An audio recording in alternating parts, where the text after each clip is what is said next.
Dans cette vidéo, on va parler d'argent. Tu veux faire des études d'architecture mais tu as peur que ce soit trop cher. Dans ces vidéos, tu vas voir ce que ça coûte réellement les études d'architecture, que ce soit par mois, par année ou même sur toute la scolarité, c'est-à-dire licence plus master.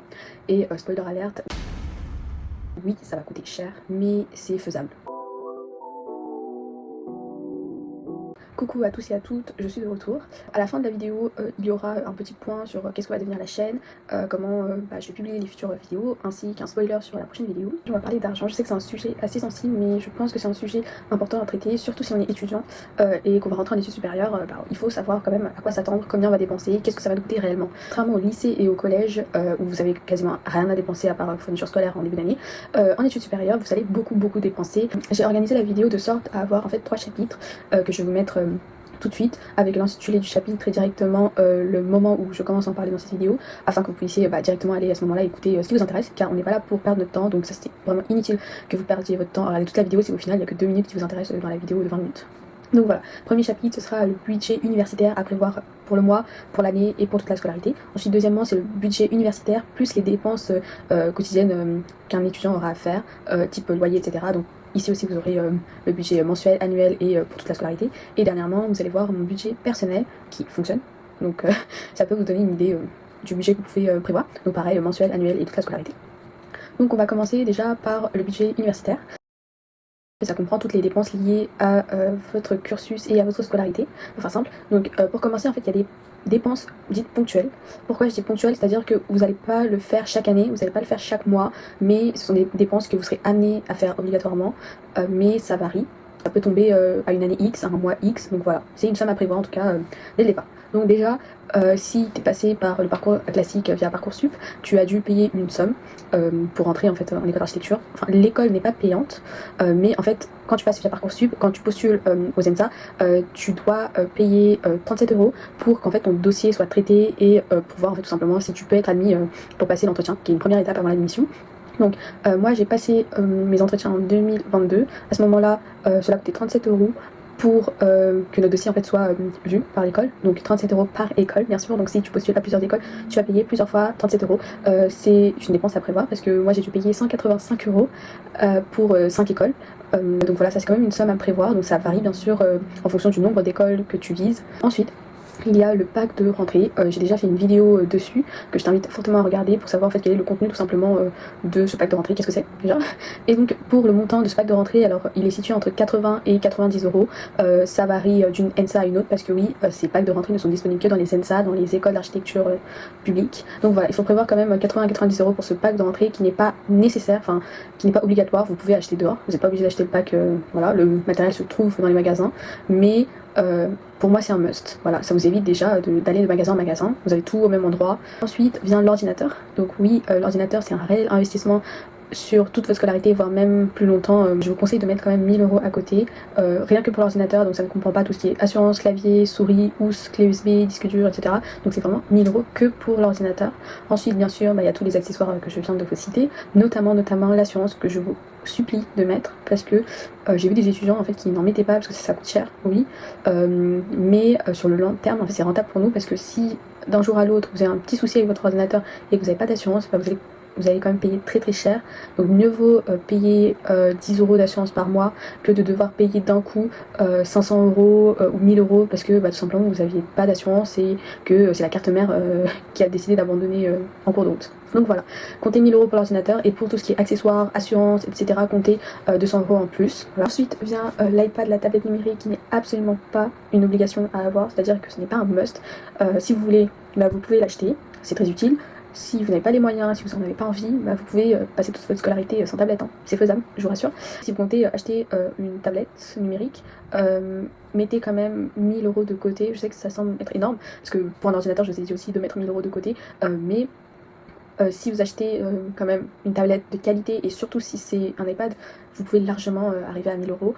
Et si vous achetez un Android, qui est bien performant, vous pouvez aussi facilement arriver dans les 600-800 euros. Ça ne comprend pas les assurances, le clavier, la housse de protection, la coque, le film protecteur. Donc voilà, comptez 200 euros en plus. Ensuite vient l'Apple Pencil ou le stylet. En fait, si vous achetez une tablette, en général, c'est pour dessiner dessus ou pour prendre ses notes. Et si vous voulez prendre vos notes manuellement et si vous voulez dessiner, en fait, vous avez besoin d'un stylet. Conseil de prévoir quand même 100 à 150 euros pour le stylet, qui n'est pas une obligation. Vous pouvez avoir une tablette sans stylet. Ensuite vient l'entretien de ces produits. Prévoyez quand même 1000 euros à côté. Vous assurez que ça peut vous coûter aussi cher. Parce que en fait, une réparation de votre ordinateur ou juste l'entretien de votre ordinateur, ça peut vous coûter 300 euros, même si votre ordinateur va très bien et qu'il est très performant. Donc facilement vous pouvez arriver à ces sommes là, et surtout que si vous avez un bon ordinateur, vous n'avez pas besoin de cette somme avant 3-4 ans, je tiens à le préciser. Donc peut-être que vous pouvez commencer à économiser dès votre L1 et peut-être que vous en aurez besoin réellement de cette somme qu'en master. Des amis qui chaque année vont voir le réparateur pour entretenir leur ordinateur parce que il a eu X ou Y problème, et du coup en fait elles dépensent facilement 200-300 euros annuellement parce qu'en fait tout simplement dès le départ elles n'ont pas opté pour un ordinateur de qualité et performant. Ce qui fait en fait que l'ordinateur n'arrive pas à supporter les logiciels sur le long terme et il a besoin d'entretien quotidien. Et chaque année, voilà, c'est 400-300 euros de dépenses, c'est énorme. Donc investissez d'abord dans un bon ordinateur, quitte à mettre beaucoup d'argent dès le départ, mieux vaut éviter de payer sur le long terme. Ensuite vient les logiciels. Donc je suis sûre que c'est un sujet qui va intéresser beaucoup de personnes. Ok, on a l'ordinateur, ok, on a tout acheté, mais maintenant comment on fait pour les logiciels? Comment on paye? Quelle est la somme à prévoir? Quel logiciel on doit avoir? Pas de panique, vraiment respirez un bon coup. Les logiciels coûtent en moyenne 10 000 euros l'année. Donc oui, je vous ai dit de ne pas paniquer, mais je vous sors qu'un logiciel coûte 10 000 euros l'année, ça vous fait paniquer? Oui. Alors, rassurez-vous, en gros, en fait, les logiciels coûtent aussi cher, oui. Vous aurez besoin de beaucoup de logiciels, mais en tant qu'étudiant, on n'a pas assez d'argent, donc les écoles type ENSA ont pris la décision, très officiellement, de trouver une méthode pour acquérir les logiciels gratuitement pour les étudiants et les enseignants. Donc, ils ont craqué. Voilà, officiellement, on ne dit pas que voilà, on vous donne des versions craquées, mais clairement c'est le cas.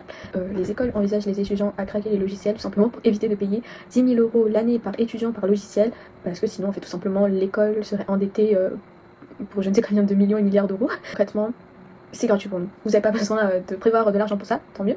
Vous aurez aussi des voyages pédagogiques, c'est-à-dire que vous êtes dans l'obligation d'assister à ces voyages d'études qui en fait font partie du programme. Vous aurez une note attribué à ce voyage parce que vous allez fournir un travail après, et en fait ça va faire partie aussi du projet que vous allez réaliser à partir de ça pour la plupart du temps.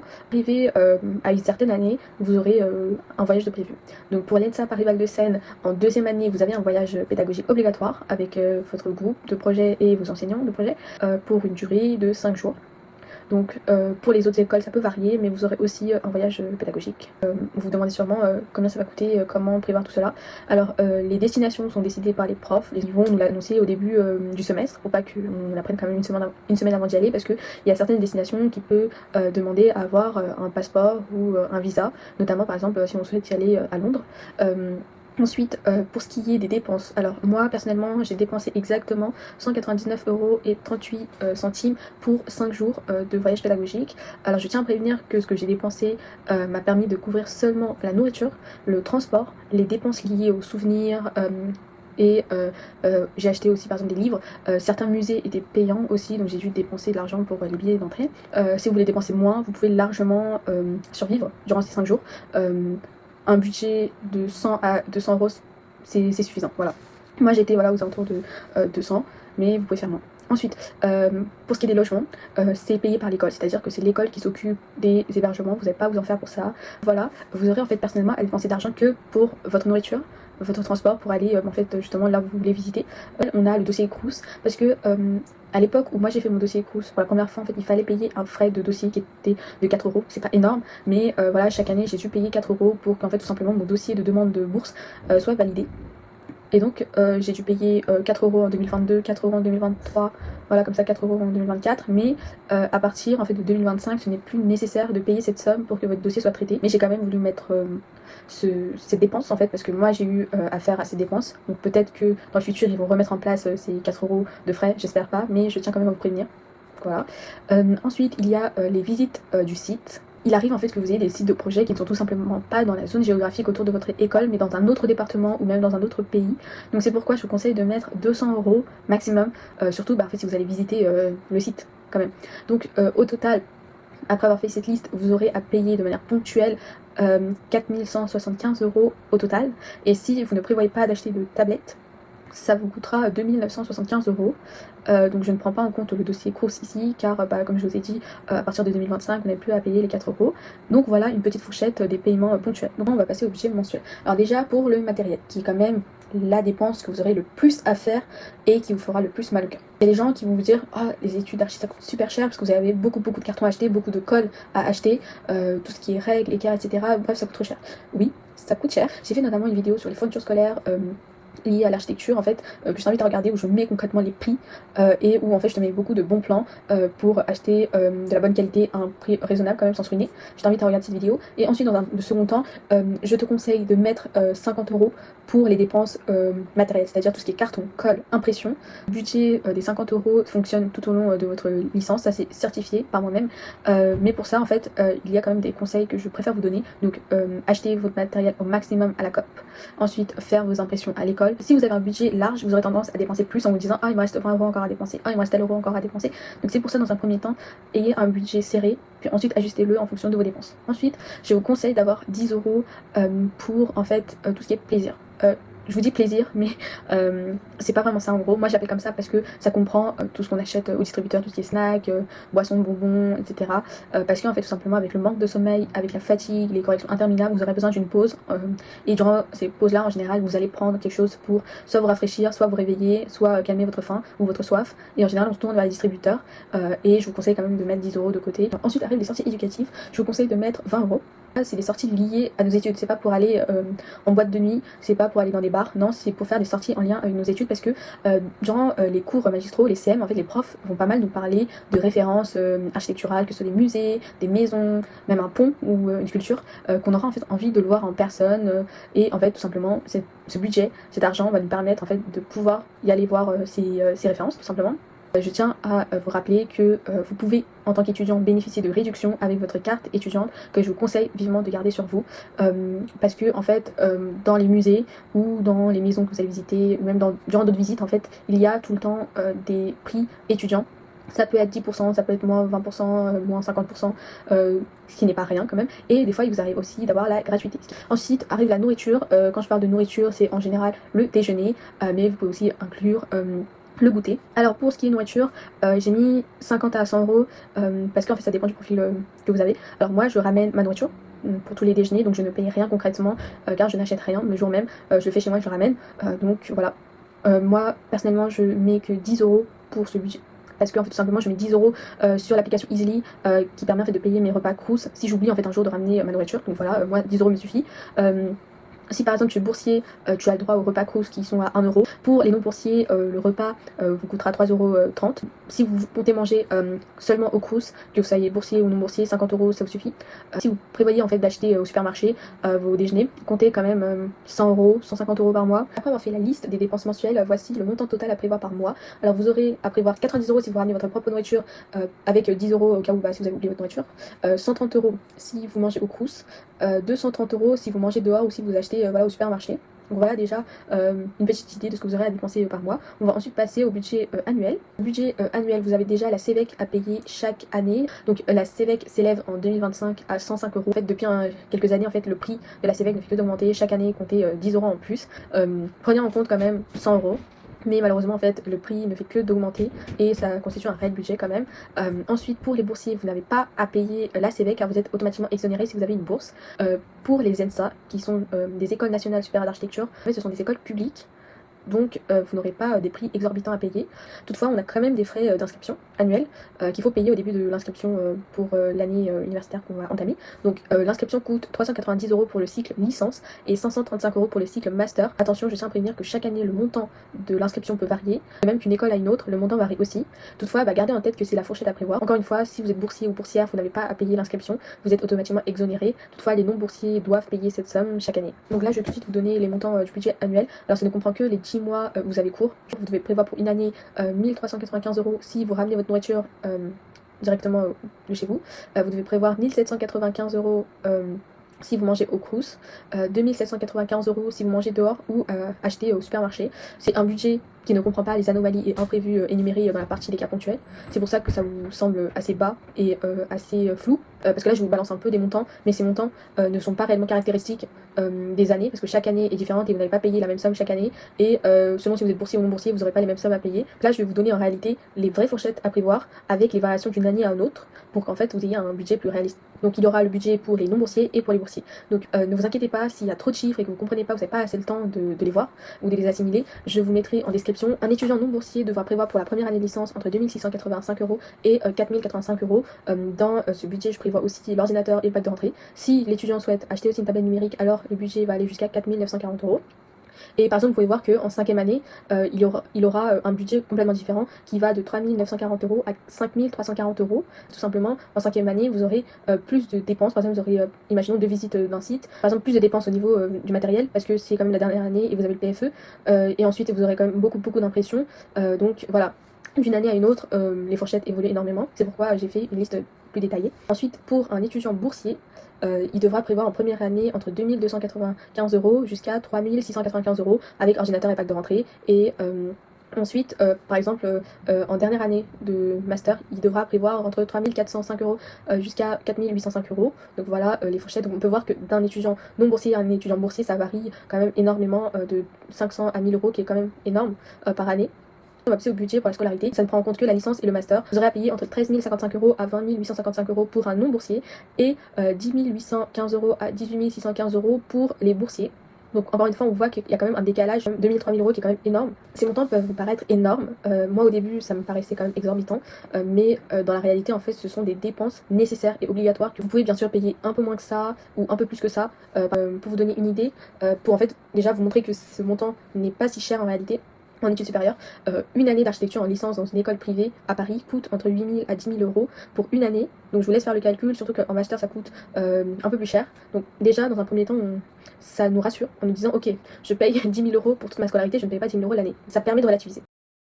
Jusqu'à présent, je vous ai présenté que les dépenses liées aux études. On va ensuite passer à un budget qui comprend en fait les dépenses liées par exemple au logement, au transport, aux courses, parce que vous aurez aussi des dépenses en dehors de vos études qu'il faut prendre en compte, surtout si vous décidez de déménager seul, non loin de votre établissement. Si vous comptez déménager de la maison de vos parents pour habiter dans un logement à côté de votre université, il faut prévoir en fait d'ameubler ce logement. Bien sûr, il est aussi possible que vos parents payent pour ça, mais tout le monde n'a pas la possibilité de le faire, donc je vous conseille de mettre un peu ce budget, surtout que peut-être que d'une année à une autre vous aurez besoin d'acheter quelque chose, parce que je sais pas, vous avez cassé votre table, vous avez cassé votre micro-ondes, voilà. Donc je vous conseille de mettre 1000 à 2000 €, parce que ça dépend du logement que vous avez, s'il est bien meublé ou pas du tout. Même si en général les logements Crous ils ont tout nécessaire, lit, table, frigo, plaque de cuisson, etc. Mais par exemple il n'y a pas de micro-ondes. Je sais pas trop où mettre cette dépense parce que ce n'est pas une dépense mensuelle, vous n'allez pas dépenser 1000 € chaque mois, ce n'est pas annuel non plus, voilà, c'est quand même ponctuel. Ensuite on va passer au budget mensuel. Alors là arrive le logement. Donc c'est ce qui vous coûtera le plus dans votre budget mensuel parce que en fait les logements coûtent extrêmement cher, surtout si c'est à côté de votre université, surtout si c'est dans une ville comme Paris. Alors attention, moi je vis chez mes parents car je n'habite pas très loin de l'école. De ce fait, j'ai fait l'option en fait de tout simplement rester chez mes parents. Je n'ai pas décidé de prendre un logement à côté de mon université, donc je ne peux pas vraiment vous aiguiller sur ce sujet car je ne l'ai pas expérimenté moi-même. Mais j'ai plusieurs amies en fait qui sont dans ces situations où elles ont dû déménager et elles ont pris des logements étudiants non loin de l'école. De ce fait, en fait, je peux déjà vous donner des fourchettes approximatives. Et en plus, j'ai fait quand même pas mal de recherches sur internet et je vous mets tous les liens en description bien sûr, comme ça vous pouvez le vérifier. Déjà pour les logements Crous à Paris, il faut compter entre 400 à 500 € environ parce que en fait, en tant qu'étudiant en général, vous allez directement faire un dossier Crous pour demander la bourse. En fait, vous pouvez aussi faire une demande pour un logement. La plupart des étudiants optent pour un logement Crous parce que c'est ce qui est le plus abordable. Par exemple, si vous prévoyez de prendre un logement Crous à côté de l'ENSA Paris Val de Seine situé à Paris, vous aurez à dépenser 447 € pour un T1 de 20 m². Je vais ensuite vous mettre la liste de tous les logements Crous disponibles avec le prix, le mètre carré, l'adresse des logements privés. Ça vous coûtera un peu plus cher. Vous aurez facilement pour un loyer entre 800 et 1200 € quand même. Donc il faut prévoir aussi de l'argent pour tout ce qui est factures comme l'abonnement, le téléphone, les charges, les factures d'eau, d'électricité, etc. Je vous conseille de prévoir 100 €. Ensuite pour les transports, si vous avez un logement vraiment à 5 minutes à pied de l'école, vous n'avez pas besoin. Pour un étudiant lambda, en général, il est nécessaire de prévoir une somme pour les transports en commun parce que ce soit pour aller à l'école, que ce soit pour faire les courses, vous avez besoin de vous déplacer et donc vous serez en fait amené à dépenser une certaine somme pour les transports en commun. Alors déjà, le cas le plus fréquent, c'est de souscrire un abonnement Navigo Imaginaire pour l'année. Alors ici, selon le site officiel, ça va vous coûter 392,30 € par année avec le frais de dossier inclus. Le frais de dossier qui est de 8 €. Vous avez 32 € à payer par mois pour l'imaginaire. Ensuite, vous pouvez emprunter aussi un Vélib si vous n'habitez pas très loin. Par exemple, pour vous donner une idée, une utilisation de Vélib vous coûtera 3 €. Ensuite viennent les courses. Pour les courses, il faut prévoir 150 € par mois. Bien sûr, ça varie d'une ville à une autre parce que Paris, c'est quand même cher. Mais voilà, en général, les ENSA sont quand même dans des villes assez chères. Voilà, au total, vous aurez à dépenser entre 922 € à 1062 € pour un étudiant qui a un imaginaire et un logement Crous, en plus du budget universitaire. Donc ça peut faire beaucoup de chiffres, mais pour te donner une fourchette standard d'un étudiant standard, prends la première fourchette, car la plupart des étudiants prennent des logements un peu plus loin de l'école pour avoir un logement moins cher, mais ils souscrivent à un imaginaire. Donc en gros, pour un mois standard, pour un étudiant boursier ayant un imaginaire et un logement Crous, vous aurez à payer entre 1012 € jusqu'à 1292 €. Voilà, pour cette fourchette, je prends en compte aussi les dépenses liées aux études. Alors là, pour le budget annuel, je vais simplifier la chose parce qu'il y a en fait tout simplement trop de chiffres. Voici les fourchettes intéressantes pour un étudiant non boursier qui a un logement et qui n'habite pas chez ses parents. Alors il devra payer entre 19 165 à 29 662. Et si par exemple l'étudiant est boursier, il devra payer entre 15 425 à 23 925. Nous voilà arrivés au chapitre où je vous parle de mon budget personnel. Moi j'ai un profil assez particulier parce que depuis la première année, je paye toute ma scolarité. Chaque année, c'est moi qui dépense mon propre argent pour ma scolarité. J'ai jamais demandé à mes parents de payer quoi que ce soit, donc j'ai dépensé tout ce que je vous ai cité en première partie. En plus de cela, je dépense aussi de l'argent pour, par exemple, les courses qu'on fait en famille, parce que je mange quand même chez mes parents, donc je contribue. Je vais tout de suite vous montrer le budget réaliste que j'ai. Je ne travaille pas à côté de mes études, donc c'est principalement ma bourse qui me permet de payer tout ça. Actuellement, on est dans Notion, qui est une application et un site web gratuit pour tout le monde où en fait vous pouvez tout simplement organiser toute votre vie, que ce soit vos études, que ce soit votre entreprise, que ce soit n'importe quoi. En fait, vous pouvez littéralement tout faire sur Notion. Donc moi je l'utilise pour mes études, je l'utilise aussi pour YouTube, je l'utilise pour notamment voir mon budget. Donc voilà comment ça s'organise au niveau de mon budget, un petit récapitulatif avec mon budget, le récapitulatif annuel et l'épargne qui me reste. Donc ça c'est le budget que je prévois chaque année, ça c'est la vérité tout simplement. Et ensuite ça, en fait c'est l'argent qui me reste à la fin de chaque année. Donc ensuite je détaille par mois. Donc voilà, vous avez septembre 2025. J'ai déjà prévu pour l'année à venir, comme ça me permet de prendre de l'avance. J'ai aussi pour 2025, j'ai 2024 aussi, et j'ai 2023, parce que c'est là où j'ai commencé mes études. Donc voilà, comment ça se présente. On va passer ensuite au récap de la première année pour vous montrer une idée des dépenses que j'ai faites durant la première année de licence par mois. Donc ici vous avez les dépenses, ici dans les dépenses je mets seulement le matériel pour me donner une idée en fait de ce que ça m'a coûté à la fin, parce que là j'ai quand même dépensé 920 € en matériel en une année quand même. Donc là vous avez mon épargne, voilà, que je vous laisse regarder, il me restait 900 €. Et j'ai aussi mis les vacances que je vous conseille de ne pas regarder. Donc ça fausse ici les sommes. C'est pour ça que je vais vous mettre les réelles sommes. Voilà. Donc voilà, pour vous donner une idée, en septembre j'ai dépensé que 95 € parce que tout simplement je n'avais que très peu de dépenses. J'ai acheté juste mon pack de rentrée. Par exemple en octobre j'ai dépensé 285 €, en novembre 223 €, en décembre 210 €. Donc voilà, parce que ça tourne autour des 250. En février j'ai dépensé 600 € parce que c'est à ce moment-là où j'ai acheté mon ordinateur. Ça m'a pas coûté que 600 €, je ne vais pas vous mentir. J'ai mis que 600 € parce que mes parents ont contribué pour mon ordinateur. Ils ont payé 400 €, j'ai payé le reste. Et donc il y a aussi tout ce qui est housse, clavier, souris, tout ça que j'ai payé de moi-même. Donc voilà. Ça varie énormément d'un mois à un autre, d'une année à une autre, mais voilà pour vous donner une idée. On va tout de suite passer au budget que moi je me suis fixé. Donc voilà ici mon budget. Donc ma bourse était de 290 € et 10 centimes par mois. Donc pour 10 mois j'avais 2070 €. 2700 pardon, j'avais 2700 € par an et 270 € par mois. Donc mon budget était de 90 €. J'avais 50 € pour le matériel, 10 € pour le déjeuner en cas d'imprévu, 10 € pour le café et 20 € pour les sorties. Et ça me suivait largement. Ici c'est seulement les dépenses liées à mes études, parce que comme je vous ai dit j'aide aussi mes parents, je leur donne de l'argent pour notamment les courses. Donc j'aurais dû mettre en bas dépenses familiales. Et donc voilà, sauf que le souci c'est que je ne peux pas vraiment mettre d'argent fixe parce que ça varie d'un mois à l'autre.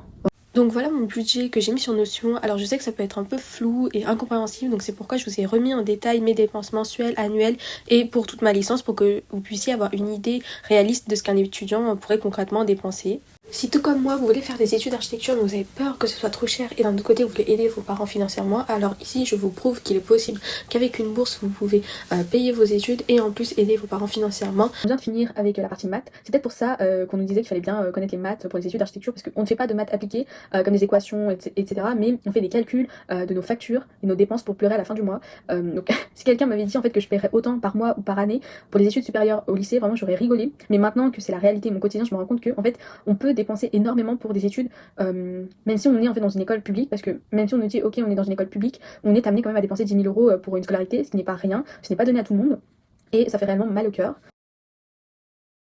Alors voilà, arrivé bientôt à la fin de la vidéo, j'ai pour objectif maintenant de garder la chaîne active continuellement. J'ai créé la chaîne en 2023 mais je ne publie pas régulièrement comme vous avez pu le voir, et je trouve ça un peu dommage. Je vais essayer de publier 2 vidéos longues toutes les 2 semaines, soit 2 vidéos longues par mois. Après vous avez parlé de mon planning des futures vidéos, je vais vous parler aussi de la prochaine vidéo. Donc la prochaine vidéo que je vais bientôt sortir, ce sera sur les ordinateurs, où en fait concrètement je vais vous parler de quel type d'ordinateur avoir pour les études d'architecture. Surtout en fait, est-ce que l'ordinateur qu'on a actuellement, qu'on utilisait au collège et au lycée, va nous suffire pour les études d'architecture, ou est-ce qu'il faut plutôt acheter un nouvel ordinateur, quel type d'ordinateur, quel est le coût, etc. Donc tout ça je vais vous en parler dans une autre vidéo, ne vous en faites pas, ce ne sera pas très technique, en tout cas je ne suis pas pro de l'informatique. Donc je vais vous expliquer avec mes propres mots, parce que moi aussi j'ai beaucoup galéré. Concrètement je ne savais pas quel type d'ordinateur acheter, donc si ça peut vous aider ce serait top. Et ensuite je vais vous dire ce que j'ai prévu d'autre, comme ça vous savez à quoi vous attendre et pourquoi pas entre temps vous abonner pour ne pas rater les futures vidéos.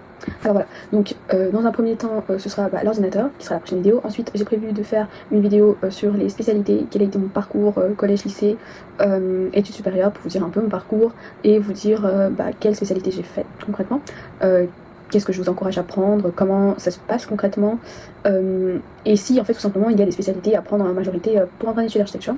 Ensuite j'ai prévu aussi de faire une vidéo où je vous dévoile mes notes du bac, pour vous donner une idée de quel type de dossier vous devez viser pour être pris ou prise pendant les entretiens des écoles tout simplement. Donc voilà, comme ça vous savez à peu près quelle moyenne vous devez viser. Je n'ai pas prévu, mais si ça vous intéresse je peux aussi faire une vidéo avec mes lettres de motivation que j'ai envoyé via Parcoursup pour les écoles, parce que oui, il faut nous en demander. Si ça vous intéresse, je peux faire une vidéo là-dessus, ou même tout simplement partager mes lettres de motivation.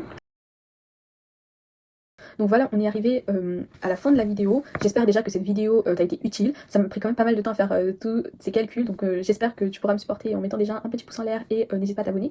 Dis-moi en commentaire quel est ton budget mensuel et annuel, afin déjà de pouvoir donner une idée aux futurs étudiants en architecture, et n'hésite pas aussi à me mettre en commentaire quel est le budget que toi tu vas prévoir pour l'année à venir. N'oublie surtout pas d'aller voir la vidéo sur le matériel nécessaire en architecture que j'ai posté, avec des super bons plans. Et si tu veux une vidéo détaillée sur un point que j'ai cité, que je n'ai pas assez développé, sur les aides, sur le matériel, les bons plans étudiants, n'hésite surtout pas à me les en commentaire, et abonne-toi si tu veux survivre aux études d'architecture, ou pour tout simplement supporter tous les étudiants qui ne dorment pas en études d'architecture.